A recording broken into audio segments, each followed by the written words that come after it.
उत्तम सांगितलेलं आहे म्हणून निर्मित नगर उज्जाये उत्तान पादास्य सुरुची सुमती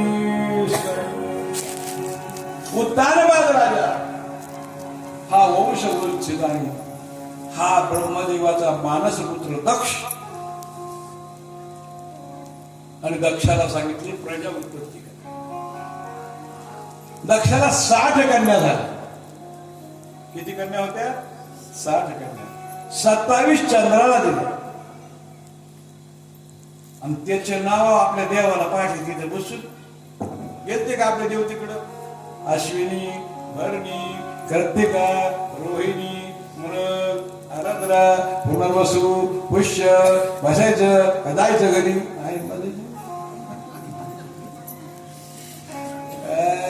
अश्विनी पासून रेवती पर्यंत ही जी 27 नक्षत्र आहे ते कन्या आहेत. कोणाच्या कन्या आहेत? दक्ष प्रजापतीच्या. कश्यपाला दान होता होता होता एक कन्या महान असणारी लहानपणापासून ब्रह्मद्वार एक कन्या झाली. तिचं नाव संध्या ठेवण्यात आलं. काय नाव होतं? आणि खरं जर पाहिलं तर सगळं तुमचीच नाव आहे. सकाळी काय करावं? संध्यावंदन. उषा कोणाचं नाव आहे? पूजा आहे का आपलं नाव? पूजा कोणाचं नाव आहे? मुलीच आहे. संध्या कोणाचं नाव आहे? मुलीच आहे. आरती आपण निष्ठवरती झालं का जेवायला एवढंच करतो, दुसरं काही करतच नाही. महाराज 11ला म्हणजे 11लाच जेवतो. हो दुसरं काय करतो? जेवण नाही, धर्म नाही. आणि एकदा कोर्टवर पडला म्हणजे महाराज काही खरं नाही. आता एकदा का दवाखान्यातून लातूर मधून कोपडे हॉस्पिटल मधून आलो की नींद काही येत नाही. याला शास्त्र आहे जरा दुःख जया दुःख. जरा रोग निर्माण झाले की अशा प्रकारच्या माणसाला भीती वाटते आणि तो देवाकडे येण्याचा प्रयत्न करतो. जाया दुःखम महादुःखम अंतकाले. अंतकाळी महादुःख होत. बाबांनो आधी नाही, सुरुवातीपासून परमार्थ केला तर तो तुम्हाला जागा देईल. नाही तर तिथं वरी जागा मिळणार. ध्रुव बाळाला जागा मिळावी, सुदामाला मिळावी, शिवरात्रीला व्याधाला जागा मिळावी, हरणीचा उद्धार व्हावा. राजन सुत शौनिकाला सांगू लागले आणि सती दक्षाला उपासना करण्यासाठी सांगितलं. 3000 वर्ष ह्या दक्षाने उमादेवीला प्रार्थना केली की तुम्ही त्यांच्या उदरी जन्म घ्या आणि तिथून पुढे संतान निर्माण झाले. सती माता दक्ष घरी कन्या झाली. पूर्वी कन्या झाल्यावर किती आनंद व्हायचा आणि आता व्हायला लागला. मुलाच जमलं. पूर्वी आम्ही जर 20 वर्षाखाली कुठं 30 वर्षाखाली गेलो, महाराज मुलीला ठिकाण बघा आहे का नाही? आता कोणाला ठिकाण बघा? हो अवघड. एक मुलगा मुलगी पाहण्यासाठी आला. मुलीची आई चक्कर येऊन पडली. सावध केलं. काय झालं? म्हणजे मला हेच पाहायला हवा. पार्वती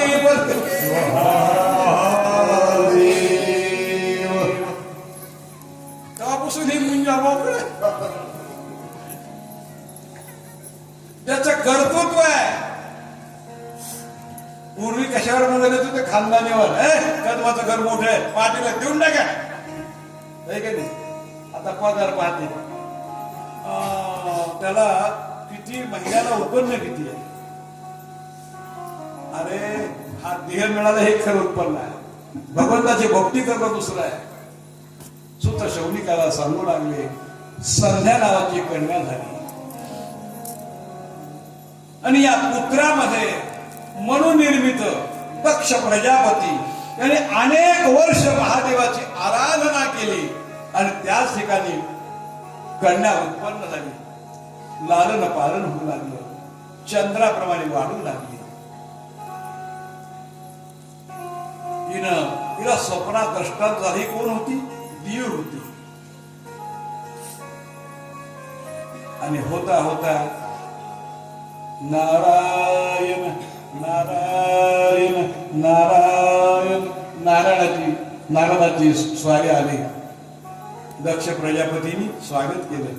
आगतम स्वागतम सुस्वागतम. महाराज बसा. अर्घ आध्यात्मिक पूजा केली, पायाची पूजा केला. सांगितलं मला कन्या झाली. नारदानं कन्येकडे अवलोकन केलं आणि भविष्य सांगायला सांगितलं. सुत शौनिकाला सांगू लागले. कन्येकडे पाहिले की म्हणजे वा वा वा, माय देवीच जन्माला. दक्षा, अरे अशा घरी पडणार आहे, बांधकामच नसणार आहे. कशाला बांधकाम? बिना बांधकामाच घर. हिला कधी स्वयंपाक करायचं काम पडणार नाही. कशाला स्वयंपाक पाहिजे? खोटं होतं का काही? नामदेवाचं लग्न करायचं होतं.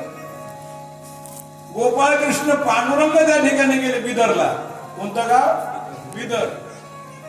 तिथं हनुमानला बरोबर नेलं मारुतीराय, घोडं सांभाळायला बांध. त्यांनी विचारलं,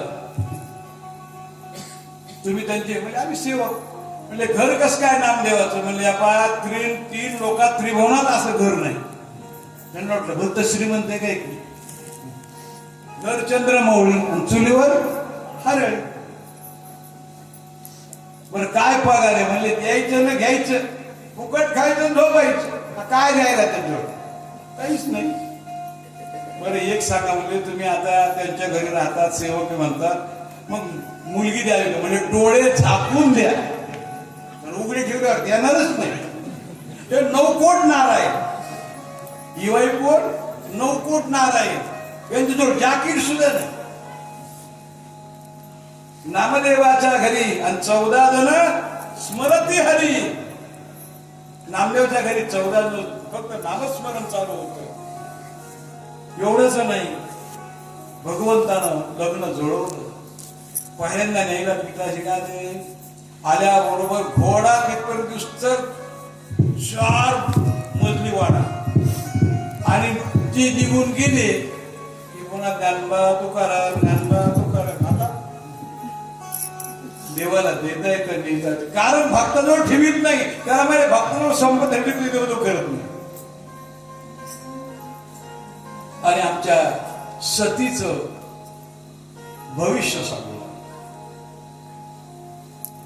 भविष्यकाळ किती राशी आहे? 12 राशी. ग्रह किती आहेत? 9. 12 गुणिले 9 किती झाले? 12 नव्हे 108. कोणी एवढा माळीला तेवढंच जग करावं. 12 राशी आणि 9 ग्रह, म्हणून मणी किती आपले? 27 नक्षत्र आणि 4 चरण. 27 चोक. महाराज उजळणी विचारू नका, आता उजळणी कुठे आली? आमच्या लहानपणी पावकी निमकी याकी जाकी बसाकी